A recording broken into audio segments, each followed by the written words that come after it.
Writing disputes to the credit bureaus can be kind of confusing sometimes, and you might get stuck. You might not know what to include, what not to include, the structure.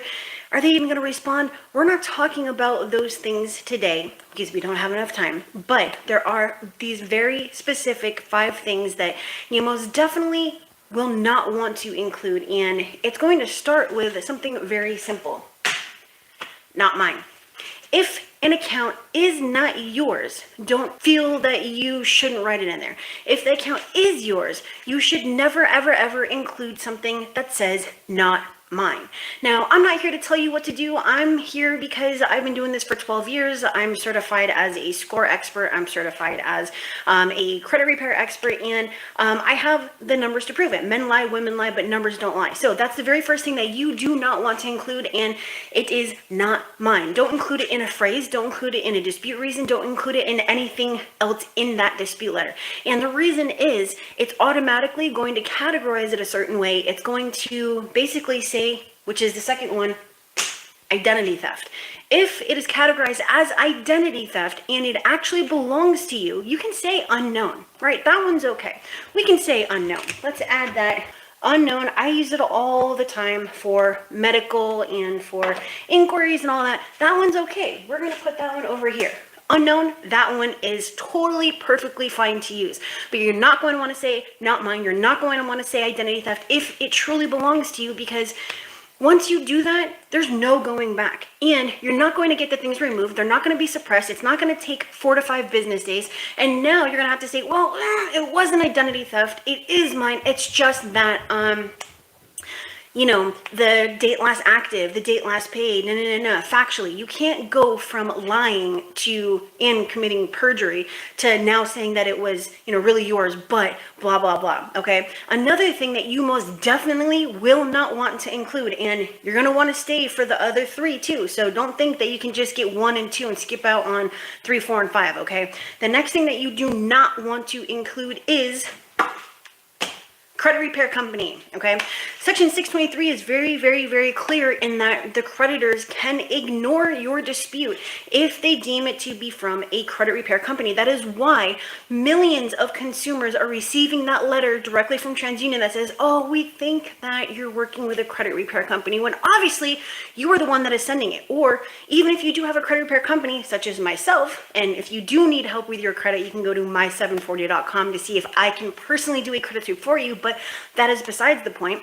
If they think that you are working with a credit repair company, the bureaus can't ignore you, but they can make the process very difficult for you, but the creditors can ignore your disputes. Now, as a caveat here, one thing that you want to think about is, the bureaus can make it more difficult, but do they still have to actually process a dispute? And the answer to that is yes. So even when you get that thing from TransUnion that says, we think you're working with a credit repair company, they're still processing your dispute, okay? Keep that in mind. It is nothing but a stall tactic, okay?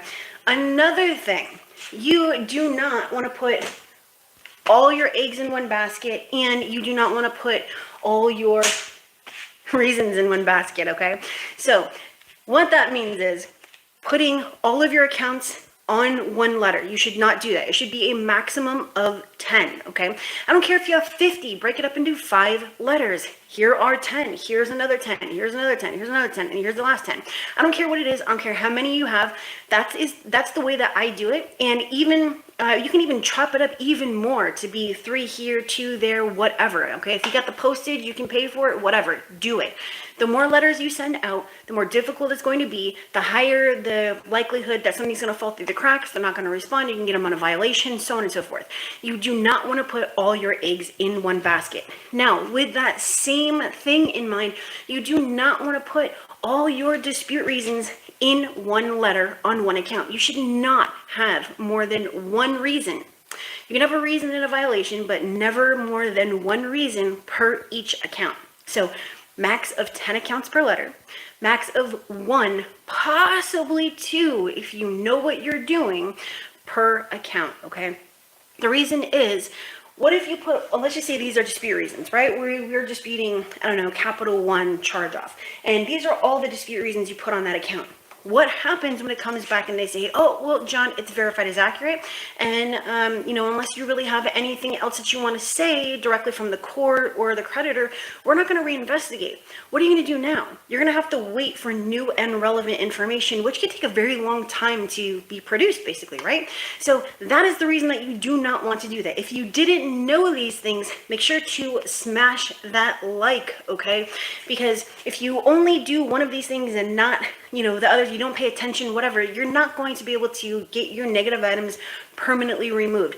Now, there's another video that we're going to do, or another live, where we're going to talk about the things that most definitely should be included in your letter. I might even go live later about it, somewhere around 3 p.m. Eastern Standard Time. Just throwing that out there.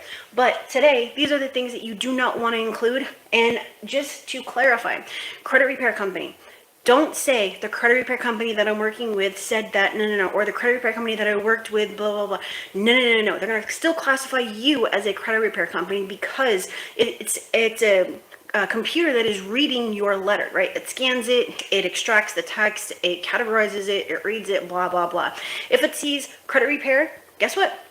Meaning credit repair company, now it is categorized as coming from a credit repair company, and it's going to make it much, much more difficult for you, okay?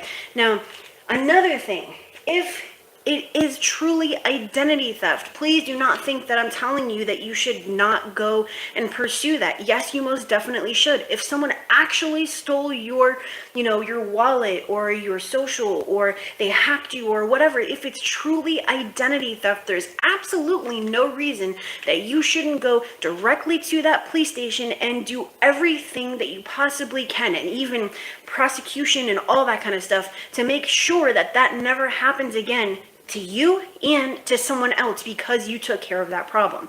Now, millions of people utilize that when they were not supposed to, the police report and the affidavit and all of that, and that's why there is no 4 or 5 business days pursuant to Section 605B, okay? So that's definitely not something that you want to do if you are not truly a victim. Just keep that in mind, okay? So if you have a credit repair company or some guru tell you that that is the way that you're going to remove your negative items off the fastest, I will tell you that is the fastest way to jail, and you don't want to go to jail, okay?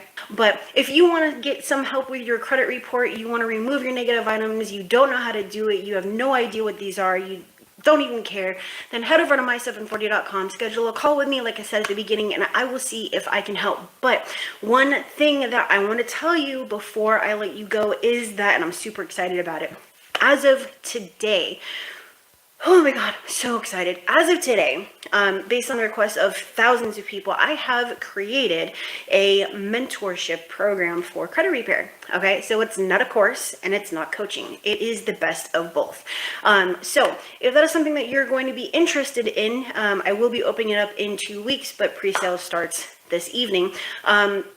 Watch out for a video and make sure that you subscribe so that you actually get notified. You have to hit the bell for notifications when that actually occurs. But I'm super excited about it. And that is it. I gotta go back to work. So I'll see you later. Have a great day. Bye.